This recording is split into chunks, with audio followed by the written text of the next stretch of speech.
Bonjour chez vous et bienvenue dans cet entretien du jour sur Sika Télévision. Aujourd'hui, nous allons parler développement et surtout développement en milieu scolaire, les impacts de l'association Kumea Nandé. Ce sera avec le président justement de cette association, il a nom Lix à Danrodé. Alors monsieur Lix, bonsoir. Bonsoir Madame Sacré. Ravi de vous recevoir sur ce plateau une fois encore. Merci pour l'accueil aussi.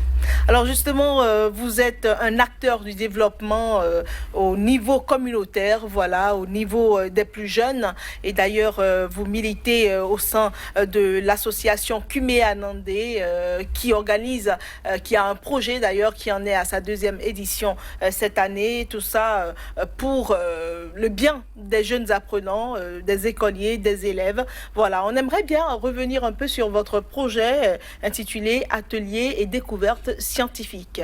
Est-ce que vous voulez bien nous rappeler ce que cela recouvre? Alors, les ateliers découvertes scientifiques, ce sont des ateliers qui sont effectués et menés avec une association qui s'appelle Sciences Nobad et qui est spécialisée dans les ateliers scientifiques en France. Et on s'est croisés lors d'un forum des associations. Leur projet nous intéressait et cadrait bien avec la vision qu'on avait aussi de notre côté au niveau de l'association Kumea Nandé pour redonner goût aux enfants et donc par rapport aux sciences. Donc le projet a été bouclé, ficelé de cette façon-là. Et quand vous parlez science, vous y mettez quoi? Alors science, c'est vraiment tout ce qui a trait à la science. Alors pour la première édition, on s'est focalisé sur 2 thèmes. Donc on s'arrange pour avoir 2 thèmes, développer 2 thèmes avec les enfants. Donc la cible, ce sont les enfants du CM1. Donc déjà, on est parti d'une école pilote, on a récupéré les enfants du CM1 parce qu'on s'est dit, ils ont déjà des connaissances scientifiques. On n'a pas voulu charger encore les enfants du CM2 parce qu'ils sont déjà en classe d'examen. Donc on est parti sur les enfants du CM1 et ces 2 thématiques qui sont développées. Donc lors de la première édition, les 2 thèmes, c'était les objets volants et le corps humain. Donc lors de ces 2 ateliers, au niveau du corps humain, les enfants, on a ramené du matériel, des stéthoscopes, des microscopes, des loupes, pour permettre aux enfants de manipuler et de pouvoir fixer de façon pratique les connaissances qu'ils avaient de façon théorique. Et le deuxième thème, c'était les objets volants. Alors, au cours de cet atelier-là, les enfants fabriquaient des cerfs-volants. Alors, un cerf-volant, moi j'en ai fabriqué quand j'étais encore jeune. Et donc, on le fait de façon spontanée. Donc, alors que là, la forme de la base permet d'avoir beaucoup plus de performance ou non au niveau de l'envol du cerf-volant. Et on est allé même jusqu'à leur montrer comment on pourrait fabriquer un drone. Donc, ils ont vu un drone en live. C'est ça. Alors justement, puisque vous agissez en direction des enfants démunis, voilà, comment est-ce que vous arrivez à cibler les bénéficiaires? Alors sur ce projet-là, c'est tous les enfants de l'école qui ont bénéficié, donc tous les enfants du CM1, parce qu'il y a 2 groupes dans l'école, donc c'est une centaine d'enfants qui étaient divisés en petits groupes pour travailler. Donc là, sur ce projet, on n'a pas vraiment fait de sélection. On a effectivement un autre projet d'orphelinat et on fait du parrainage d'enfants. Donc c'est vraiment des enfants qui sont orphelins de père et de mère. On en a 10 qu'on suit. Et ces enfants sont remontés via le canal, donc parents d'élèves et les enseignants. Donc on a au moins ces deux sources-là qui nous permettent d'identifier l'enfant vraiment orphelin pour que ce soit vraiment les vrais bénéficiaires du projet. Donc ce projet, il est là, il suit son cours. Alors, en faute de moyens, on est carrément resté sur la cible CI, donc que le primaire. Bon, après, effectivement, on est en train d'envisager suivre l'enfant jusqu'en terminale, mais c'est encore en phase projet. C'est ça. Alors justement, vous en êtes à la 2e édition. Cette année déjà, c'était quoi le thème? Alors les 2 thèmes de cette année, il y avait l'énergie l'électricité et les énergies renouvelables et la chimie. Alors sur la partie, sur la partie chimie, les enfants, ils étaient amenés à avoir donc, les solutions, les solutés. Ils ont réussi à identifier, donc à avoir des connaissances sur la densité d'un composant.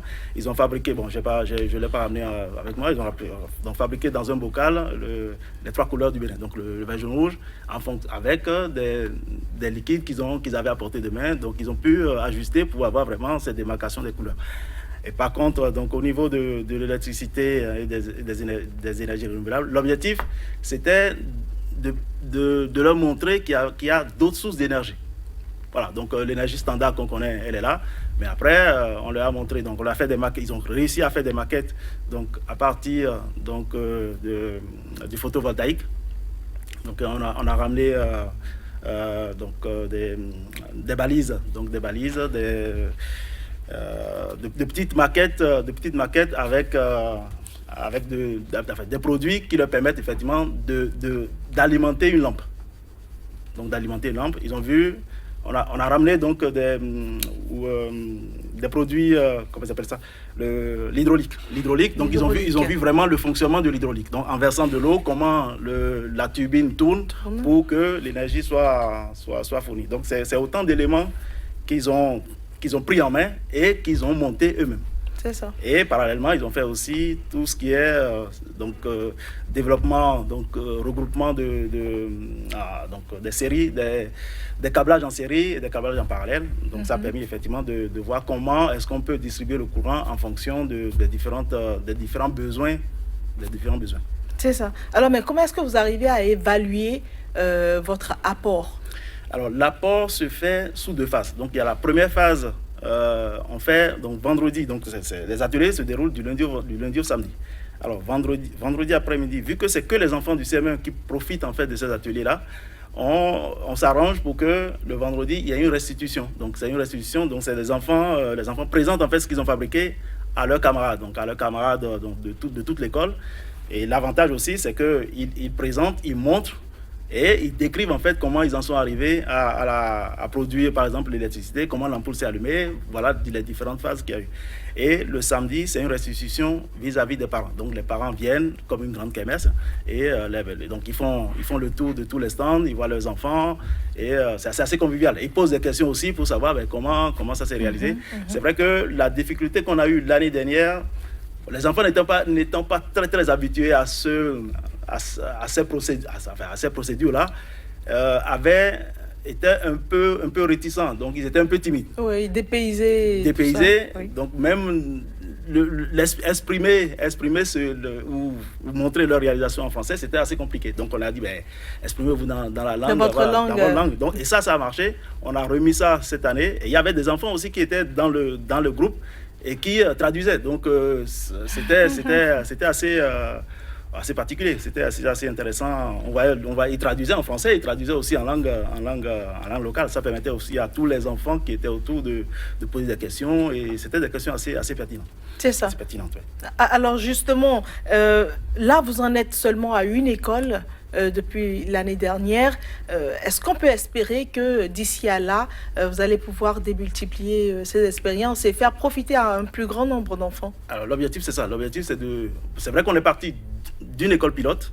On en est effectivement à la 2e édition. Ça nous a permis de mieux calibrer en fait le projet. L'année dernière par exemple, on est venu avec on avait plus de 200 kilos de produits, de matériel. Donc cette année, on en a ramené un peu moins, mais de façon beaucoup plus efficace. Et donc, effectivement, l'objectif, c'est de démultiplier ce projet-là et de faire profiter le maximum, en fait. Au moins, déjà l'année prochaine, à la 3e édition, on migrera vers au moins 2 écoles, histoire de commencer à élargir le scope. Et là, moi, j'ai ramené... Voilà, ça, ce sont des objets, ce sont des objets que les enfants fabriqués par les enfants. C'est ça. Donc là, ici, c'est une feuille. C'est une feuille. C'est une feuille papier. Comment ça s'est déroulé? Donc, on a demandé aux enfants de faire le tour de l'école, donc de ramasser les petits bouts de papier qui traînaient dans l'école. Et tout seuls, ils ont réussi à transformer ces bouts de papier-là en papier que vous voyez là. Et c'est des papiers qui peuvent être utilisés aussi bien dans la peinture que même, voilà, même... assez malléable. C'est ça, c'est assez malléable. Et là, j'ai ramené du savon à côté ? Et du savon. Donc, ils ont fait la saponification, ils ont fabriqué du savon qu'ils ont découpé. Et ils avaient les composants à portée de main, ils ont découpé, ils ont fabriqué. Et là, c'est des enfants de quel âge à quel âge à peu près ? Alors, au CME, je crois qu'ils ont le maximum, ça doit être 11, 10, enfin, entre 9 et 11 ans. Entre 9 et 11 ans. Alors, quels sont les défis que vous rencontrez dans la tenue de ce projet-là ? Alors, le premier, c'est vrai que plutôt la première difficulté qu'on a, c'est le matériel. Parce qu'en fait, cette année, on a 5 partenaires, 5 animateurs. On ne va pas les citer ici. Non. On ne va pas faire de la publicité. Voilà, ils étaient là pour l'association Sciences Nouvelles. Donc, en venant, on charge nos bagages. Donc, on avait 23 fois 2 plus les bagages cabines. Donc, voilà. Donc, en fait, c'est vraiment la grosse difficulté. C'est de pouvoir trouver un autre canal pour convoyer du matériel. Parce que le matériel, dès qu'on arrive, on en laisse. Mais on aimerait en laisser beaucoup plus. Donc, c'est vraiment une des difficultés qu'on a. Et on est en train de réfléchir avec... Est-ce que quand l'édition finit et que vous partez, tout dort jusqu'à la prochaine édition ? Alors, non. C'est quoi l'organisation qui est mise en place pour que, quand même, les activités continuent ? Alors, on a sur place, donc il y a l'antenne il y a QMA France, dont je suis le président, et je suis aussi le président de la même association, mais ici, l'antenne du Bénin. Et donc, l'antenne du Bénin suit c'est vraiment la partie opérationnelle donc au Bénin. Et il y a des animateurs aussi de QMEA qui participent, qui suivent en fait les formations avec Sciences Nomades et qui sont après, qui font effectivement qui mènent en fait ces ateliers-là avec d'autres écoles quand Sciences Nomades n'est plus là. Donc d'un autre côté, le matériel qui est laissé est réutilisé dans d'autres écoles pour les différents ateliers qui sont faits dans... Ok, voilà. Pour les mêmes activités. Pour les mêmes activités. D'accord. Alors c'est quoi la finalité de tout ceci ? Alors, la finalité... Qu'est-ce que vous comptez apporter à travers ce projet-là ? Alors, il y a plusieurs avantages. Le premier, c'est déjà de redonner goût aux enfants par rapport à la science. Et le deuxième, c'est partager avec les enfants des expériences qui sont utiles ailleurs. Donc ça, c'est vraiment deux points focaux. Et le troisième, c'est de permettre aussi aux enfants d'avoir de l'assurance. C'est vraiment présenter, donc être fier de ce qu'on fait, pouvoir le présenter. Et donc on développe l'éloquence et là... Déclencher ces talents et susciter aussi une certaine vocation.